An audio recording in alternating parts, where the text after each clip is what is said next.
हाय दोस्तों। मैं जानता हूँ ये थोड़ा अजीब सेटअप लग रहा होगा। अभी मैं अपने घर पे आया हूँ होली के लिए, तो एक दो वीडियो जो है वो इसी फॉर्मेट में आ जाएगी। आप लोग थोड़ा सा मतलब वो कर लीजिएगा, मैनेज कर लीजिएगा। मेरा एक दोस्त है जिसने मुझसे साइंस फिक्शन मूवीज़ के बारे में पूछा था कि भैया आप उस पर कोई वीडियो क्यों नहीं बनाते हैं। तो लीजिए मैं ये वीडियो बना रहा हूँ। ये वीडियो 2 पार्ट में आएगा। एक पार्ट में मैं 12 या 13 मूवीज़ के बारे में बताऊँगा और अगले पार्ट में 12 या 13 मूवीज़ के बारे में। टोटल 25 मूवियाँ हैं और ये सारी की सारी साइंस फिक्शन है। अगर साइंस फिक्शन के बारे में आपको नहीं पता है तो फिक्शन जो होता है, जो हम इमेजिन करते हैं उन चीज़ों को कहते हैं। कि जिस चीज़ को हम इमेजिन करके उसको कोई चीज़ बनाते हैं उसको फिक्शन कहते हैं। और नॉन फिक्शन में वो सारी चीज़ें आती हैं जैसे जो कि रियल लाइफ पे बनती हैं। जैसे कोई बायोपिक हो गई, किसी रियल लाइफ पे कोई मूवी बन गई, कोई ऐसी चीज़ किसी घटना पे बन गई, तो वो जो है वो नॉन फिक्शंस हैं। और फिक्शन में भी साइंस फिक्शन वो है जहाँ पे हम विज्ञान को पकड़ते हैं एक सब्जेक्ट की तरफ और उस पे एक मूवी बनाते हैं। तो आपका टाइम ज़्यादा ना लेते हुए आइए शुरू करते हैं। मेरा नाम है आदित्य और आप देख रहे हैं आदित्य सिनेमोलॉजिक्स। इस वीडियो के लिए मैंने एक लिस्ट बना के रखी हुई है और उसी को देख के, क्योंकि मैं नाम अगर भूल जाऊँ तो दिक्कत होने लगेगी, इसलिए मैं इसी को देख के और थोड़ा बहुत अपनी मेमोरी को रिकॉल करके सारी मूवियों के बारे में आपको बताऊँगा। आइए फटाफट शुरू करते हैं। पहली मूवी ऑब्वियसली है इंटरस्टेलर। इसके ऊपर मैंने वीडियो अभी कुछ दिन पहले ही बनाई थी और अगर आपने मूवी अब तक नहीं देखी है तो प्लीज़ इस मूवी को देखिए। साइंस फिक्शन में ये मूवी मेरे लिए हमेशा से पहले नंबर पे रही है और हमेशा जब तक मूवी बनती रहेंगी तब तक ये पहले नंबर पे ही रहेगी। अगर कोई और दूसरी मूवी आ जाए तो। मूवी का प्रीमाइस छोटा सा ही है। एक आदमी जो है वो मिशन पे जाता है और अपनी बेटी को पीछे छोड़ देता है। उससे वो प्रॉमिस किया रहता है कि आएगा और उससे मिलेगा, और एक छोटे से प्रॉमिस को रखने के लिए वो क्या-क्या करता है, ये इस मूवी का बेसिक प्रीमाइस है। मूवी में टाइम ट्रैवल है, वार्म होल्स हैं, स्पेस ट्रैवल है और मूवी आपको अपने साथ एक अलग दुनिया में लेके चली जाती है। दूसरी मूवी है Inception. Inception dream with in a dream with in a dream है, मतलब सपने के अंदर सपने और सपने के अंदर फिर एक और सपना। और उस पे बनी हुई क्रिस्टोफर नोलन ने ही इस मूवी को डायरेक्ट किया है। उस पे बनी हुई बड़ी ही अच्छी पिक्चर है। अगर आपने इस मूवी का नाम सुना है और अब तक देखा नहीं तो प्लीज़ इसको देखिए। साइंस फिक्शन में ये मेरे लिए नंबर दूसरे पे है। और यहाँ पे मैं किसी भी मूवी के बारे में ज़्यादा डिस्कस नहीं करूँगा, बस थोड़ी-थोड़ी चीज़ें आपको बताऊँगा। अगर आप जब भी मौका मिले, ये वीडियो जब भी देखते हो आज या फिर 1-2 साल बाद जब भी आपको मौका मिले, आप इस वीडियो को फिर से देखिए और जो मैं मूवीज़ यहाँ पे बता रहा हूँ उनको एक बार देखने की कोशिश करिए। या आपको कभी-कभार अगर कोई मूवी नहीं देखने का मन कर रहा है, कुछ नहीं समझ आ रहा है कि कौन सी मूवी देखूँ, तो आप इस वीडियो को चला लीजिए और जो मूवी आपको सही लग रही है उसका ट्रेलर देख के आप मूवी डिसाइड कर लीजिए। बढ़ते हैं अपने तीसरे मूवी की तरफ। तो तीसरे मूवी का नाम है अ क्वाइट प्लेस। मूवी में एमिली ब्लंट और जॉन क्रेसिंस्की हैं। अगर आप जो इन लोगों को नहीं जानते हैं तो जानने की कोई ज़रूरत नहीं है। मूवी के सीधे-सीधे प्लॉट पे आते हैं। तो मूवी में प्लॉट बस इतना सा है कि कुछ क्रिएचर्स हैं जो पृथ्वी पे कब्ज़ा कर चुके हैं और वो बस एक ही चीज़ को ट्रैक करते हैं, साउंड को। मतलब किसी भी तरीके का कोई भी साउंड आना नहीं चाहिए, थोड़ा-सा भी। अगर थोड़ा भी आया, मामला खत्म। अगर इतना सुन के इंटरेस्टिंग लग रहा है तो प्लीज़ ये पिक्चर ज़रूर देखिएगा। चौथे पे है ऑब्लिवियन, टॉम क्रूज़ की।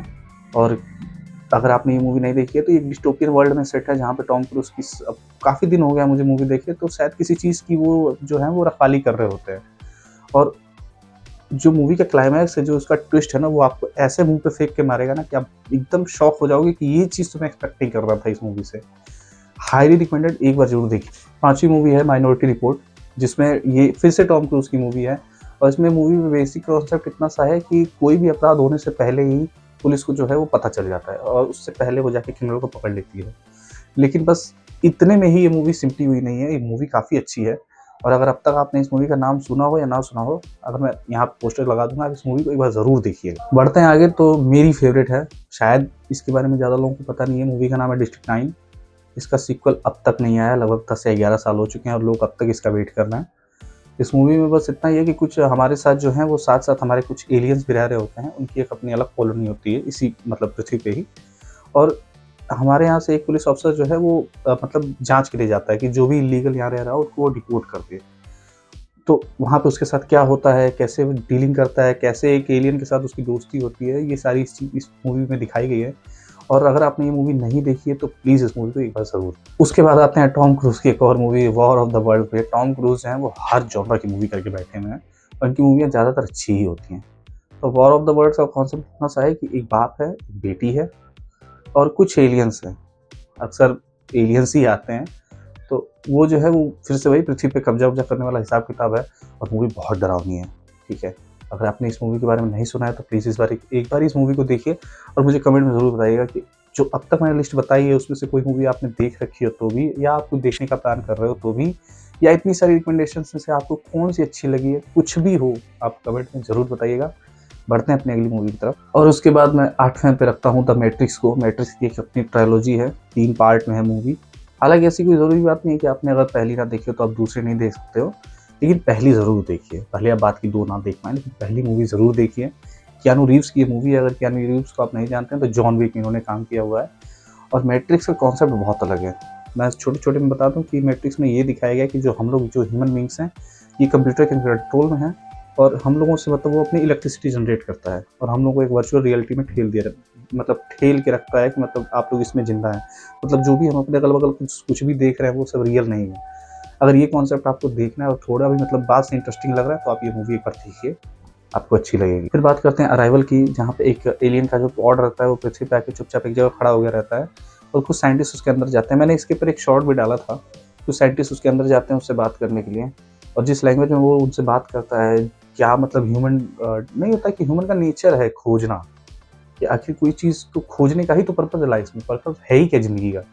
तो ये जो मूवी है ना वो आपको एक अलग तरीके से सोचने का नज़रिया देगी।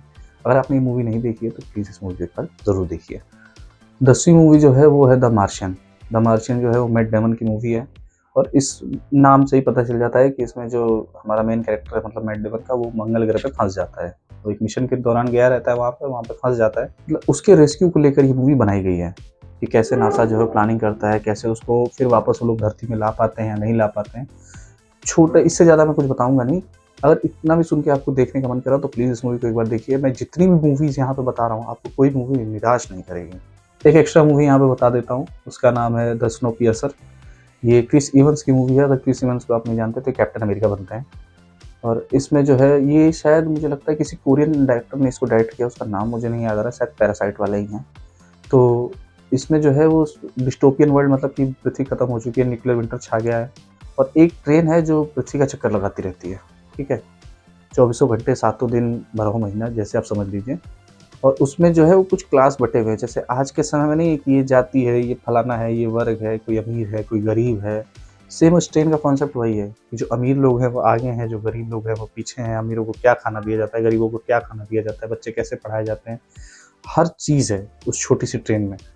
और इस मूवी का कॉन्सेप्ट बिल्कुल ही अलग है। और अगर आपने ये मूवी नहीं देखी है तो प्लीज़ इस मूवी को देखिए। जाते-जाते एक मूवी के बारे में मैं और बता देता हूँ, मूवी का नाम है अवतार। अगर अब तक आपने इस मूवी को नहीं देखा तो प्लीज़ इस मूवी को देखिए, मुझे क्या ही बताने की ज़रूरत है इस मूवी के बारे में। और मैं मिलता हूँ इसी वीडियो के अगले पार्ट में।